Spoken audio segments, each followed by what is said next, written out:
देखो बच्चों, Jenner diode का क्वेश्चन बहुत इजी सा होता है। बस आपको याद रखना होता है कि ये रिवर्स बायस होना चाहिए। उसकी थ्योरी बस थोड़ी सी यूज़ होती है कि रिवर्स बायस केस में अगर वोल्टेज सप्लाई जो है वो जेनर ब्रेकडाउन वोल्टेज से एक्सीड करती है तो उसके अक्रॉस वोल्टेज फिक्स हो जाता है, कांस्टेंट हो जाता है, जिसको आप वोल्टेज रेगुलेटर बोलते हो। इतना ही करना है बस। ये बैटरी का प्लस है, ये माइनस है।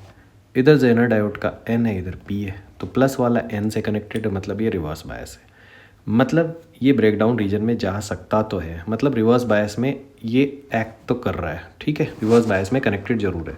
अब मुझे चेक करना है कि क्या इसके क्रॉस वोल्टेज जो है वो 10 वोल्ट को एक्सीड कर सकता है कि नहीं कर सकता है, क्योंकि वही ब्रेकडाउन वोल्टेज है। अगर नहीं करेगा तो ये अप्रॉक्सीमेटली ओपन सर्किट काम कर देगा, ठीक है, ये थोड़ा याद रखना। तो अब देखो 20 वोल्ट के वोल्टेज को इधर 2:5 के रेशियो में बांटना है।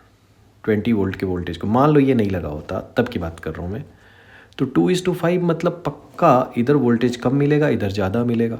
तो इसका मतलब 10 वोल्ट से तो ज़्यादा ही वोल्टेज इसको मिलेगा, मतलब ये पक्का ब्रेकडाउन रीजन में चले जाएगा, ठीक है। तो अगर ये ब्रेकडाउन रीजन में चले जा रहा है तो अब क्वेश्चन को करने के लिए क्या करना पड़ेगा मुझे। अगर ये ब्रेकडाउन रीजन में एक बार गया तो उसके क्रॉस वोल्टेज तो ये फिक्स हो गया जो इसका ब्रेकडाउन वोल्टेज होता है। तो उसका ब्रेकडाउन वोल्टेज कितना गिवन है बच्चों, 10 वोल्ट। मतलब यहाँ पे जो वोल्टेज है वो 10 वोल्ट हो गया है बच्चों, फिक्स्ड इसके अक्रॉस 10 वोल्ट, ठीक है। अब ये इसको मैं लिखता हूँ इनपुट वोल्टेज, ठीक है। इसको मैं लिखता हूँ Zener breakdown voltage, current through Zener diode, ठीक है। यहाँ से करंट आ रही है, सपोज करो आई इन, मतलब इनपुट करंट, इधर से जा रही है आई जेड, ठीक है। ये पूरा डायग्राम मैं फिर से बना देता हूँ थोड़ा अच्छे से। 20 वोल्ट की सप्लाई है, इधर से करंट आई इन, ठीक है। यहाँ 200 ओम का रेजिस्टेंस लगा हुआ है, आगे 500 का लगा हुआ है। इसके अक्रॉस वोल्टेज हो गया है फिक्स 10 वोल्ट का, ठीक है। आप इसको लगाओ या ना लगाओ कोई फ़र्क नहीं पड़ता है। यहाँ 10 वोल्ट बस आपको पता होना चाहिए कि वोल्टेज यहाँ वी जेड हो गया है 10, दिस इज़ वी जेड। तो मैंने क्या बताया, इधर से करंट आई इन, इधर करंट गई आई आउट, इधर करंट आ गई आई जेड।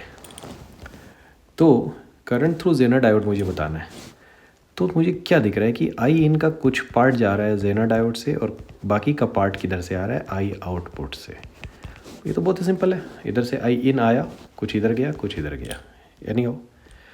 अब ये आई इन क्या होगा, तो यहाँ देखो ये वी इन है और इधर वी जेड है। ध्यान से देखोगे तो ये अगर मैं इसको यहाँ पे 0 वोल्टेज लूँ या ग्राउंड कर लूँ तो इससे ये 20 वोल्ट ज़्यादा मुझे जाना है। तो यहाँ है 20 और ये तो हमने डिसाइड किया कि ये ब्रेकडाउन हो गया, मतलब यहाँ है 10। तो ये करंट कितनी होगी, करंट होती है वोल्टेज डिफरेंस अपॉन रेजिस्टेंस। तो आई इन के इधर वोल्टेज है 20 लेफ्ट में और राइट में है 10, this is voltage difference upon ये रेजिस्टेंस 200, तो 10 अपॉन 200, ठीक है। ये है एम्पियर में, अगर मैं इसको मिली एम्पियर में लिखूं तो ये 10,000/200 है, मतलब ये है 50 मिली एम्पियर आई इनपुट की वैल्यू, ठीक है। ये मुझे मिल गया 50। अब आई आउट देख लो क्या है, 10 वोल्ट का वोल्टेज मिल रहा है इसको, ये 10 वोल्ट का वोल्टेज है, इस 500 ओम वाले को मिल रहा है।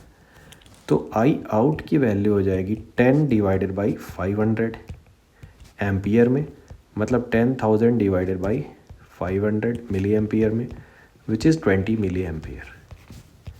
अब ये दोनों को उठा के ऊपर रख दो आप, ठीक है। तो आई इन की वैल्यू हो जाएगी 50, आई जेड मुझे निकालना है और आई आउट की वैल्यू है 20। तो यहाँ से आई जेड क्लियरली आ जाता है 30 मिली एम्पियर, ठीक है। तो ये तो यहाँ से आपका आंसर आ गया, थर्ड वाला 30 मिली एम्पियर। अब फिर से मैं इसका कॉन्सेप्ट आपको रिवाइज करा दे रहा हूँ कि क्या होता है कि जैसे ही ये ब्रेकडाउन रीजन में जाता है, देखो ये वाला वोल्टेज बच्चों चेंज नहीं होगा। तो अगर मैं थोड़ा सा आपको एक चीज़ बता रहा हूँ कि अगर ये 20 की जगह मैंने और बढ़ा दिया, वोल्टेज 30 कर दिया, क्या क्या चीज़ें चेंज नहीं होगी। ये 10 वोल्ट कभी चेंज नहीं होगा, बट आपने वी इन बढ़ाया ना, तो इनपुट करंट चेंज हो जाएगी, आउटपुट करंट चेंज नहीं होगी, वो सेम रहेगा क्योंकि वोल्टेज की वैल्यू फिक्स है। जेनर करंट चेंज हो जाएगी, मतलब जितना एक्स्ट्रा करंट इधर से आएगी इनपुट से, वो जेनर करंट उसको कंपनसेट करेगा, जेनर करंट कंपनसेट करेगा, इधर वाली करंट सेम रहती है। एनी हाउ, ये तो पूरी वर्किंग हो गई इसकी। तो इसमें अप्लाई होता है सिर्फ ये करंट का इक्वेशन और voltage upon resistance Ohm's law, और कुछ अप्लाई नहीं होता है जेनर डायोड वाले क्वेश्चंस में।